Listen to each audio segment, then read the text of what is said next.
I want to answer your questions directly about body and then mind and spirit. And the thing about the semesters is that body, yes, it's physical, it's health. I love how you called it health as well. It's this essence of coming into the physicality, right? And that's where most things in the health world stop, because they say, okay, take these herbs or do this practice or sleep more or eat this diet or whatever it is. I mean, even hydration, yoga, in terms of the physical asana movement, these are very important integral parts of health, and yet they're just physical. And so when we go beyond that and we go into mind and we go into spirit, we go into a realm a little bit of metaphysical.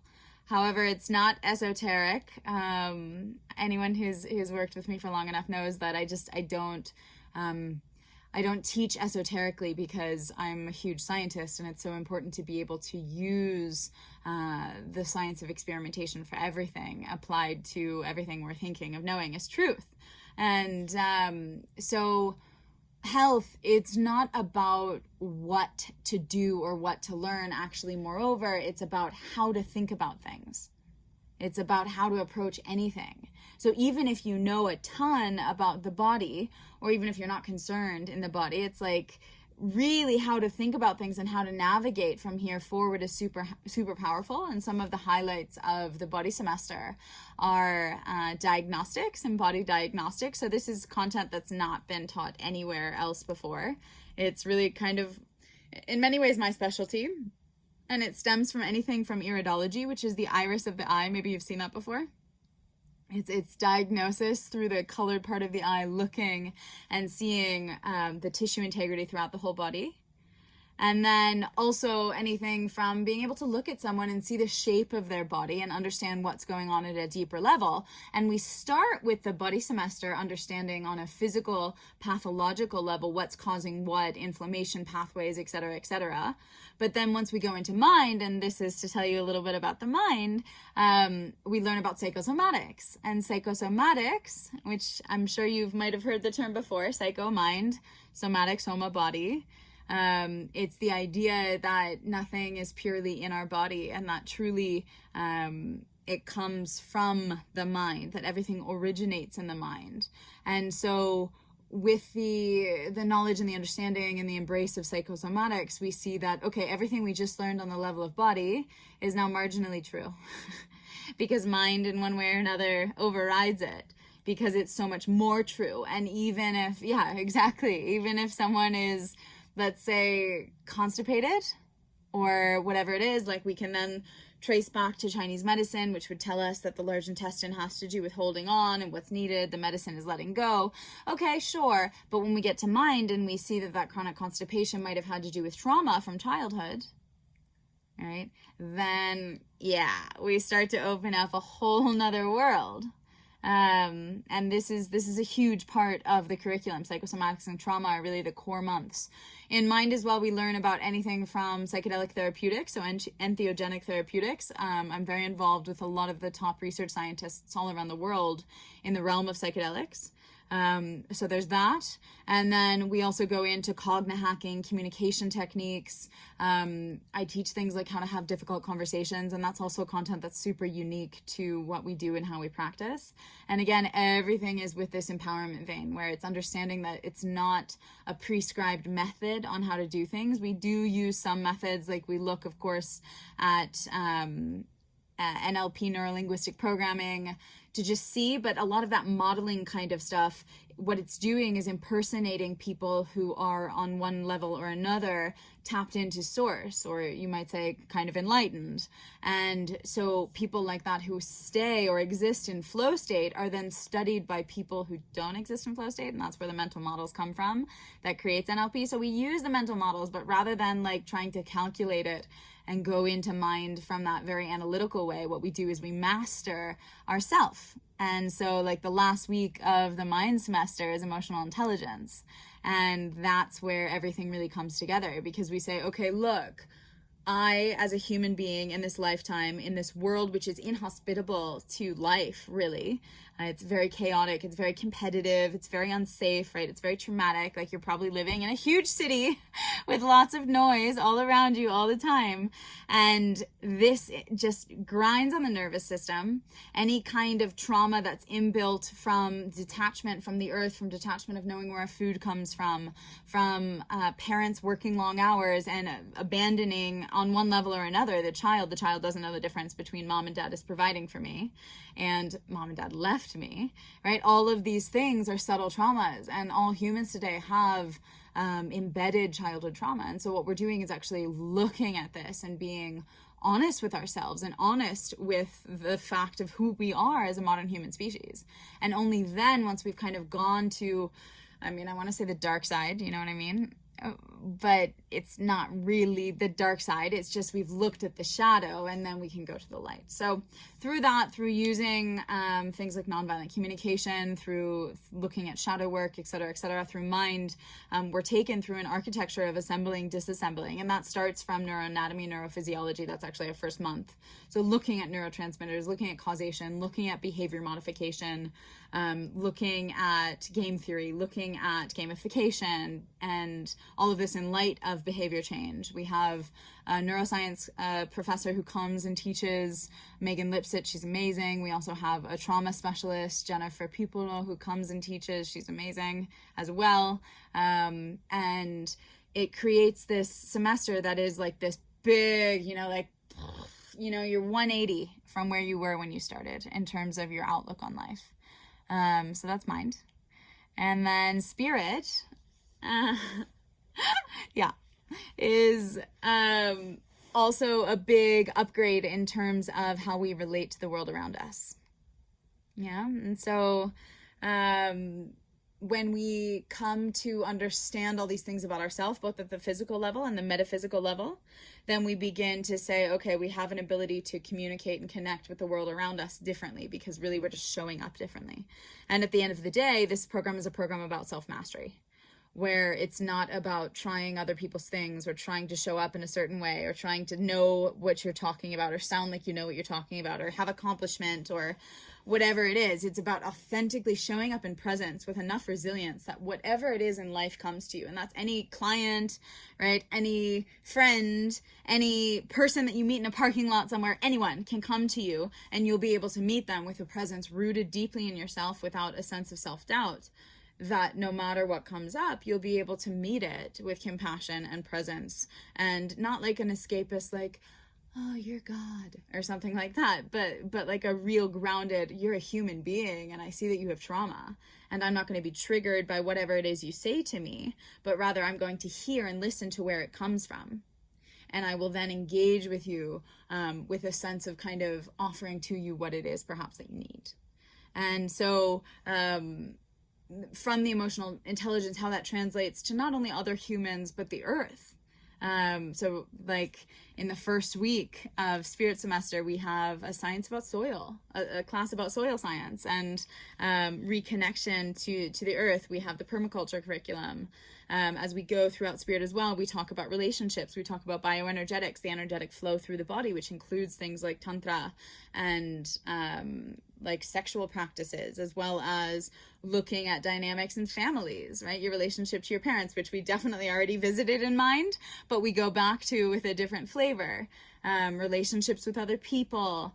We look through, of course, a whole coaching curriculum, which happens actually the second year of the course as a separate from body, mind, spirit. It's a whole separate entity in and of itself. And that's how to like really be an empathetic coach. And that again is not anything that I ever necessarily learned explicitly from a book or a person. It's something that was just developed in my own practice throughout time. And then also in spirit is like a whole month on divination, which we kind of bring a grounded approach to things like tarot, right? Astrology, all of these other things that give us a cadence and some kind of symbolism to be able to interact with life in a different way. Now that we've grounded in body, that we've transformed in mind, we'll be able to expand through spirit. And so these 3 semesters come together in a way that, you're a different person by the end of the year. And that's not like you didn't love who you were at the beginning of the year. I mean, we have students now, actually our eldest and wisest student is 61 this year, and she's had 40 plus years of doing this self-work, of becoming a yoga teacher, massage therapist, herbalist, this, that, the other thing, colon hydrotherapist, being in this world for so long. And the work that she's doing this time around in this 18 months is deeper and more transformative than almost anything else, because of the container, because of the community, because of the work with me, because of the accountability. And that's really the biggest kind of ding of the bell. Because anyone could go and study this, right? You can go and take the curriculum, but it won't be approached in the same way with that common thread strewn through, which is what I offer to the course. B, it won't be with peers. C, it won't be held accountable so that you actually have to do the work, right? You can just know about it and have it externalized for years without actually taking the deep dive. And then I would say D, like needing it for graduation. So you have term papers every semester, you have an exam every semester. So we do lots of childhood trauma work and getting over people's fear. Yeah, I'm sure you have school trauma from back in the day where you had to totally like get good grades, and you felt the anxiety and the guilt and things like that. So we go through a lot of it. And then from there, we find that by the second semester exam, which the students just took, they're so much better. They're so much more peaceful with any outcome. They're not afraid of judgment, which doesn't exist, which most people are often trapped in. And that quality of liberation translates to every other aspect of their life. So by the time that you get to the second year, then it's three main things. So this is a final thesis, which is a much longer piece of work. And you choose the topics for all these theses. It's really what you want to dive into more, either something that was covered in the course or not. The second thing is an apprenticeship, which is really important because the art of apprenticeship is something that was lost in the modern world of internships. And internships, if you've ever had one, it's like a glorified mailboy or like a coffee server.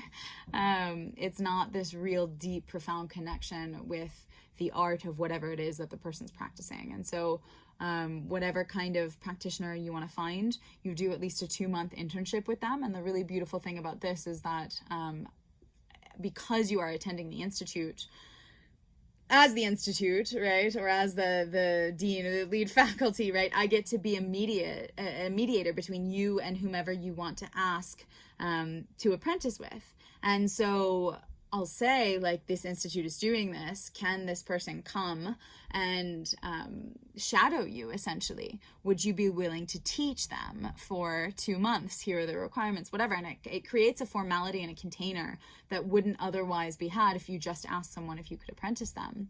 And so really learning the sacred art of anything from shiatsu to astrology or tarot or whatever it is, permaculture, whatever it is, family constellations, whatever it is that you want to further and kind of almost specialize in a way and it could just be coaching if it's someone who's a really incredibly successful marriage and family counselor or something like that.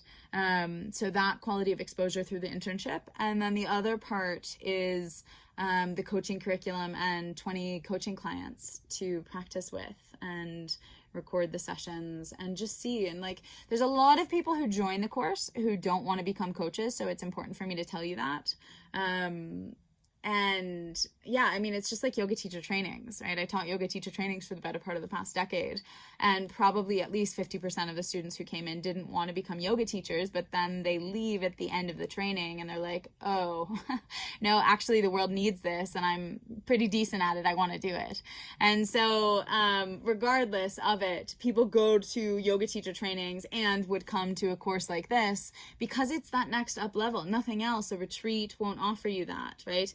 Reading your next book won't offer you that. The offer here of a container to truly transform and have a tremendous amount of self-growth is untouched in terms of the modern world offerings today. And I'm